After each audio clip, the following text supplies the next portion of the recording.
പഴം വെച്ച് ഇന്ന് ക്രഞ്ചി ആയിട്ടും ടേസ്റ്റി ആയിട്ടുള്ളൊരു പലഹാരം ഉണ്ടാക്കിയാലോ. അതിനായിട്ട് ഒരു പഴമാണ് എടുത്തിട്ടുള്ളത്, നേന്ത്രപ്പഴം തൊലിയൊക്കെ കളഞ്ഞ് ചെരിച്ച് കട്ട് ചെയ്ത് കൊടുക്കുക. ഇതുപോലെ ചെരിച്ച് കനം കുറച്ച് കട്ട് ചെയ്ത് കൊടുക്കുക.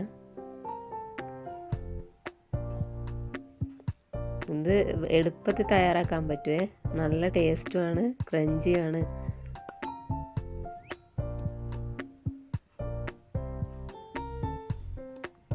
ഓരോ ദിവസവും വെറൈറ്റി ആയിട്ടുള്ള സ്നാക്സ് പരീക്ഷിച്ച് നോക്കുന്നവരൊന്ന് കമൻ്റ് ഇടാൻ മറക്കല്ലേ.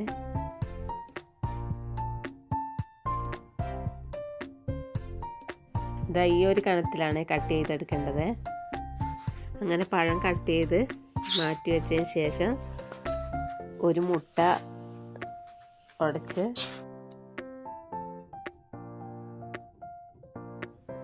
ഉടച്ചെടുത്തതിനകത്തേക്ക് 1 സ്പൂണ് പഞ്ചസാര ചേർത്ത് കൊടുക്കുക. ഇനി നന്നായിട്ട് മിക്സ് ചെയ്ത് കൊടുക്കുക. ഇനി അതും മാറ്റി വെച്ചതിന് ശേഷം മൈദപ്പൊടി ഡിപ്പ് ചെയ്തെടുക്കാൻ വേണ്ടിയാണ് പഴം. പിന്നെ ബ്രെഡ് ക്രംസ് 2 ബ്രെഡ് പൊടിച്ചെടുത്തിട്ടുണ്ട്. ഇത്രയാണ് ഇതിന് വേണ്ടത്.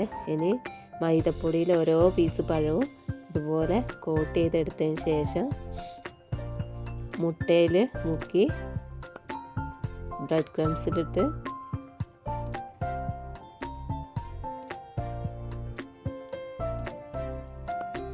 ഇനി എണ്ണയിലോട്ടിട്ട് കൊടുക്കാം. അങ്ങനെ എല്ലാ പീസും അതുപോലെ ചെയ്തെടുക്കുവാണ്.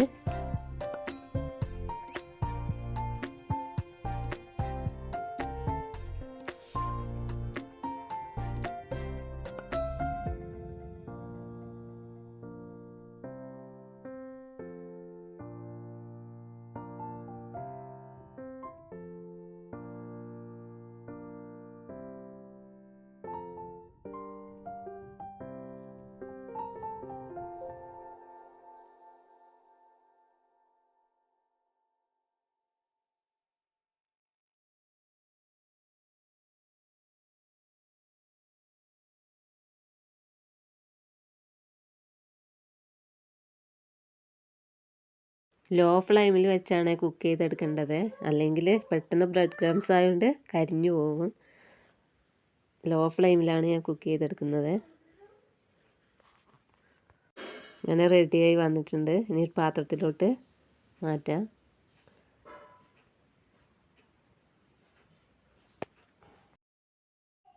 ചായ തിളയ്ക്കുമ്പോഴത്തേന് റെഡിയാക്കി എടുക്കാൻ പറ്റും, എളുപ്പത്തിൽ തയ്യാറാവുകയും ചെയ്യും. അതുപോലെ തന്നെ നല്ല ടേസ്റ്റിയാണ്. അപ്പോൾ എല്ലാവരും ട്രൈ ചെയ്ത് നോക്കണം. എൻ്റെ ചാനൽ സപ്പോർട്ട് ചെയ്യാനും മറക്കല്ലേ. താങ്ക്